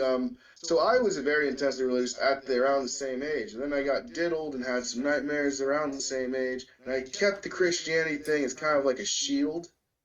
Nah, I gave it up because I was in the pursuit for the absolute truth. I was the truth seeker to a T. I was a seeker of seekers. Like I was like, I'm just trying to find other people that want to reach the light. When I was 5, I knew that you could get enlightened. I just knew it inherently that there was a way for you to like reach an awakening type thing, like break the matrix type shit. I just knew about that in my brain as if I was born with that karma, like straight up. And I can then I see forgot that. about it. I got older a little bit, and I forgot about a lot of it because I was like interested in women and drugs and stuff. So Same, yeah. also base. But at the same time, I knew in my little heart that there was this like spiritual and intellectual height you could reach. I didn't have a word for it, of course, but I was looking for it. And then, of course, I found the Dharma, and then I started chanting mantra, started having visions, meditation experiences, faith in the Buddha, better mental health, that kind of stuff. What were your early experiences like, and what kind of visions did you have? Honestly, a lot of my visions early on in my spirituality were like psychedelics, to be honest. I'm not gonna lie to you. I took some of the old power plants, if you will, I tried don't them think out. that's. I'm just gonna make a very controversial point. I don't think that that's invalid at all. I think if it becomes Yeah, a I know crutch, people do not understand that you can unlock your psychic abilities using psychedelics. They don't believe it, but it's true. is a I don't skillful agree with that. means. That's a very important, like, part of what drew me to Tengriism and reason why. Well, one of the many reasons that I still stick to it so profoundly is upon meditation or wherever you might have it, intoxication. Puffing gas. Yes, tripping balls. When I was tripping balls and had more than 30 tabs of LSD in my system, and I felt like I was underwater, I saw what I can only describe as a vision. Uh, Maybe it was divine, maybe it was not. And this was long after I was in the process of grieving my father and my grandfather, and both of them. And I saw what can only be described as the traditional Mongolian mountain of skulls that might have been outside of Afghanistan. Now, what does that mean to you or anyone else that's not me? I don't know. But just to me, it felt like, well, I don't get physical, mental, like images that are not what I tell my brain to create. All right. Yeah. I can't discount those psychedelic experiences as well because I've had them in the past as well. And I think that, even if I can't draw a causal link between these experiences and, my change of mindset, I can at least say that, they happened at the right time. They happened right around my turning point, right? So, I'm gonna let you know. what's up? When I took 6 tabs once, I temporarily accessed telepathy and realized that there's a global telepathic field that you can sort of tap into. Yes, we all know Yeah, about telepathy after 6 halves. The noosphere. Yeah. Which is I'm going to tell you something that might blow your mind, Cryo. Well, I once did a shit ton of ayahuasca. All I did was shit myself and throw up. I had no visions, nothing. You also suck at picture Well, narrating. damn, to be that's honest. even wilder than actually tripping. That's crazy. Wally does Yeah, not. that's Yeah, all it did was just upset my tummy.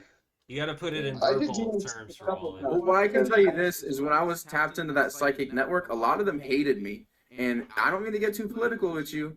A lot of them were mad at me because of my views on politics. I swear, there were like these entities that were like, you need to let us in America, let us into America, let us into America. And I'm like, no, no, no, no, no, no. That's all I'm saying. Wait, what the fuck? What do you mean that they said let us into America? What? What was their agenda? He was meaning at Reuters like you. Agenda was With basically an tiny unlimited Mexican mass third elf. world immigration. They were Mexican. Yeah. There has Mexican entities? I They believe weren't it. entities. They weren't entities. They were other people tripping on acid that were mad at They me. were and literal that's actual what I'm saying.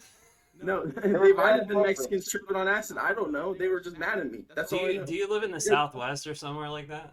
You don't think that has to do with your previous biases or anything like that? So they were No, like it does have to do with my spiritually- previous biases because they read my mind, is what I'm saying. It's like there was this telepathic connection. They read my mind. They got mad at me and were trying to beat me into becoming a communist. And I was like, no, I'm good. I honestly, I think You I think did it- say, Watch, you did say that you can tell the difference between a thought implanted in your own mind and a thought that someone heard. Right? Yeah, I mean, that's true. I mean, like, if that's the standard I'm working off of, then, you know, I Why have to couldn't you respect understand everybody's the difference? experiences. You're right about that. You know, whether it's just Well, a here's the thing. disembodied voice You that gotta presents itself understand. as an angel, or you know, Mexicans. Dude, you gotta understand, this is on 6 types of acid. I was having a panic attack and they were yelling at me and stuff. And then after this happened, I went through the bardo as if it was the Tibetan Book of the Dead or the Psychedelic Experience by Ram Dass. And when this happened, there were all these entities that were about 30 feet above me in a circle that I could not see, but I could feel their energy, their energetic presence. They were screaming, kill, kill, You kill. can feel their Mexican energy. Hey, I was being funny a little bit, but this was very scary for me, man. I think on a serious note, I think that this is one of the reasons why that we practice deity yoga, why it's necessary from a Tibetan lens to dissolve the ego before we kind of activate the Kundalini. I think that if you trigger some of these powers inside of the subtle body before you've developed the understanding to have discernment between what's what. I think you can kind of just be exposed to the collective consciousness like this, and I think that's kind of why people go crazy. Is they kind of open their Oh minds. yeah, I'm I'm going to level with you. I feel like during that experience, I was fairly crazy on that level of acid. It happens. But here's the thing. Here's the thing, though.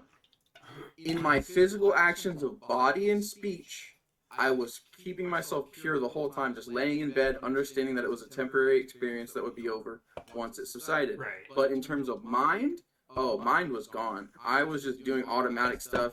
My hands were forming random mudras. My teeth were gnashing. I've done that before. I've done that Yeah, before. You have a very specific explanation for what you encountered and what you went through. Agori practices, you know, like John was almost discussing earlier with like Tom and eating it, is when you are going through different stages of the bardo, your mind may it'll be going through it. It'll be going through it. But that's not what I was trying to bring up. What I'm You're trying all to point wrong. out. Archetypal portal. You're all wrong. Joe Arpaio is an adept. Joe Arpaio is an adept. And he brought Cryo to a vision of hell. Joe Arpaio is a Rosicrucian adept. Joe Arpaio is the Trump. He's a chump. Alright, seriously though, I have experienced encounters with the spirit elves. I mean, hell, like I said, I did 30 plus tabs and saw a mountain of skulls, and I was like, well, that's nice. When you encounter them too often, they get pissed, and they want to get in your mind, and they want to piss you off specifically. And this is Because why when you you need spiritual guidance from a mentor Oh, that can yeah. make That- sure this that is we have. this is why I became a Trikung. Because like Yeah. honestly, man, this world is in limbo. And we gotta pray for all sentient beings. If we don't have the right methodology and the right understanding and kind of open our, I mean, when we're not high, when we're not on psychedelics, you know, we still experience this possession of the collective consciousness. You know, women that lose their mind and start hoarding labubus, for example. That's a Correct. complete possession by the forces that are there in the collective consciousness, but we kind of have our ego as a kind of sanity filter to protect us from that. But Right. when we consciously do the spiritual path, then we can kind of we realize these things as memes, as ideas, and kind of transmute them successively on along our path, and then we're able to look at the things in the collective consciousness from above, and it's not something that possesses us anymore because we've gone through of transmuting our relationship to all these things. That's kind of what happened with Guru Rinpoche, actually. The famous progenitor of Tibetan Buddhism. He starts on the path after he's kicked out of the kingdom of Udayana. He starts taking initiation, and one by one he practices deities. He fights sorcerers and things like that, and then he goes to Tibet, and he subjugates all these elemental spirits, and he has all these visions, and he kind of conquers all of these forces one by one, kind of like archetypal gateways between the little self and the big self. And then eventually he's able to transmit the Dharma to Tibet as a whole. So likewise, along the path, if you kind of just force open the gateway to the things that are in the beyond, then there's nothing stopping them from confronting you directly like that. The onslaught of Mexicans.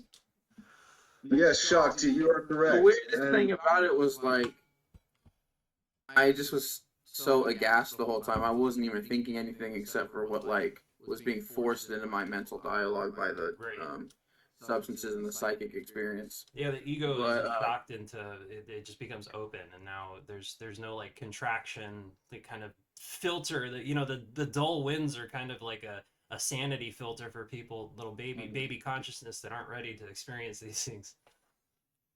well, what happened later was I was chanting Padmasambhava mantra while solely sober in my mind. I wasn't even chanting it out loud. They say chanting it out loud is better than chanting it in your head, but I prefer to chant it in my head personally. Um, I don't know. Yeah, well, that's closer. We're talking about Madhyama Shabda. The actual audible sound is more coarse, and the subtle sound of your mental dialogue is closer to the root of the mantra, which is at the more subtle level than Madhyama, the Pasyanti level. Well, what happens when you start chanting a mantra and then the mantra goes away, but the mantra's still in your heart, but you don't hear it anymore? That's happened to me a few times.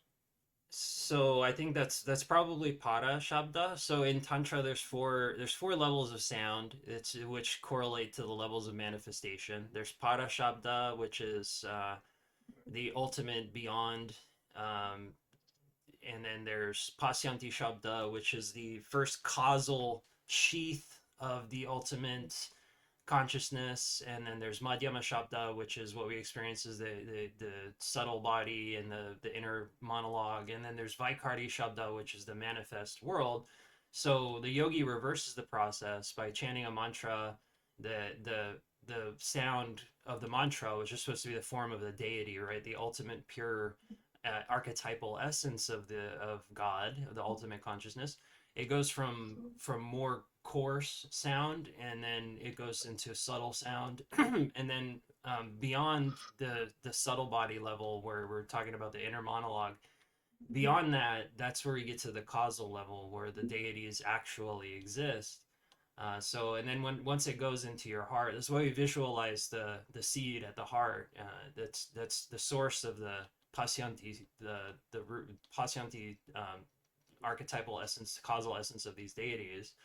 So it's about transforming again, like I mentioned, these karmic seeds, which are encased in the alaya vijnana, into deities.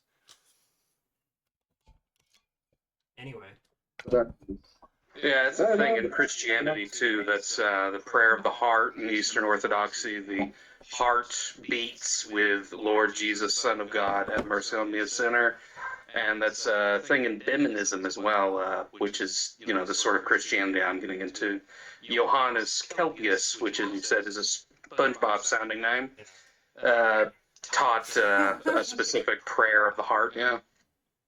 Right. Yeah, I was reading that. That was really good. Is there any, do you guys want to wrap it up, or do you want to have any more? I got a couple talking I have points. one more thing. Sure. When I was chanting the Vajraguru mantra, I literally saw it rotating in space with my eyes closed, as if I was like taking. It's as if I had taken like 7 grams of shrooms and saw like an apparition. Is what happened. And my eyes were closed though, so take it with a grain of salt, I guess. Were you Have you ever taken psychedelics during this 14 time? grams? I was totally sober. I was just listening to the mantra, chanting in my mind. I decided to give metta to the mantra, and then I saw it. I was like, okay. Awesome. At that point, I'm like bowing down to the mantra. It's like pretty much a manifestation of the Buddha, is what I've realized. I agree. But the thing about it is, it's just hard to put that into an understanding that my brain can actually comprehend rather than like what my heart knows about it. Mm-hmm. So it's like that's the trick is catch the brain catching up to what the heart knows. Yeah. Real. I'll have to say one last thing. So I've been posting a lot in the chat here, but this is the best thing that I could say, and this is the only thing I really want to share with everyone. The shaman is not only a sick man, he is above all a sick man who has been cured, who has succeeded in curing himself. I feel like that is something that we can all at least see some kind of takeaway from. Beautiful. All right. Well, if there's nothing else, I think we'll wrap it up around the 2 hour mark. So we're at an hour and 52 minutes right now. I appreciate everybody joining us tonight. I'm gonna try to make it a little bit more structured next week. I honestly, I slept really late today, and I didn't really have a set of talking points ready. I didn't really nothing's really been going on in terms of current events. So I do think that in terms of relating the podcast itself to what we were talking about earlier, I think that people like us coming together and sorting through the immense seeds of information that are currently taking possession of people, working them out with wisdom and drawing out the fundamental essence of all of these elements in the new sphere and the collective consciousness. I think that's exactly the point of the bodhisattva of us right now in this time period, is that we've got to take all of this discursive and separate information and put it into something transcendental for people. And so these kind of conversations act as a filter so that we can then ask the fundamental questions of how do we utilize the Earth's resources in a way which brings the most stability, brings the best quality, which brings the best happiness and alleviates the most suffering for everybody on the Earth. And I think that has to begin with people working through their own complexes. People who are excessively angry, people that are excessively prideful, people that are excessively greedy. They need to analyze the root of these complexes and see where they're coming from, because currently, right now, there's some very powerful people that are taking the entirety of every kind of resource that humanity has inherited from posterity, and just using it to sell people identities which increase these complexes. They increase pride, they increase desire, they increase anger, and nobody's happy because of it. So right now we're in a really difficult period of the Earth's evolution, where the complexes that are making us miserable are being preyed upon by the people with all the money in the world, and it's only because we allow them to do that. It's only because we give them consent to sell us labubus, and sell us things which they tell us that we need to complete ourselves and to make our identity stable, which isn't true. So once we all hopefully are able to reconcile the things which cause us suffering in our own hearts, and stop feeding the beast, feeding mammon, then maybe we'll be able to ask fundamental questions about what we really need, um, in our lives to be happy. And I for one do believe that starts with family, because the ultimate root of our suffering is our poor relationship with our parents, which we struggle with throughout our lives as unconscious complexes, which are currently preventing us from being able to form positive relationships. I think that love in general, from a universal perspective, has to start with in a very individual and particular way, and that is romantic love. That's the very most imminent expression of the non-dual. It's the most imminent expression of how that we are happy by being vulnerable and open and connecting to another person. Another person is like mirror like awareness, very close to us. They reveal things in our unconscious that we don't generally see, and we crave that. Like we want to reveal those things to another person. We want to be accepted and to stabilize our identities in that way, and it's currently not happening because there's just this like polarization between men and women. And again, I think that the root of that polarization comes from the boomers and how that they completely botched marriage, again, which comes from the crisis of meaning. There's no religion to hold families together. There's no meaning to marriage. It doesn't have its metaphysical meaning anymore. So again, I think I think the first thing that we have to do is find that metaphysical meaning, and then really, in terms of praxis, to apply it in the consolidation of our meaning in our families, and to guide the next generation, before we can kind of confront these vast economic forces and political forces that are taking advantage of our suffering. So that's the theme that I got from what we were talking about, at least in the beginning of the podcast. So I hope you guys, anybody who's still listening, I hope you'll come through next Sunday. I think maybe we just keep it going on Sundays. What do you think, Wally, Watch, Manius, Sunday, Juan? I Yeah, concur. Sunday's good Sunday, for me. this time works for me. Sunday's good for me, and I'll say goodbye. I'll say goodbye. If everybody wants to sign off, and then we'll see you, audience, next Sunday at 9 o'clock. I'll make a scheduled link right now, so that we can have that ready for next week. All right, I'm signing off. And if you once again make a manger for Christ in your heart on earth, he'll be a child again. Yeah, nigga. Amen. All right, everybody. All right. Stopping the recording in the stream.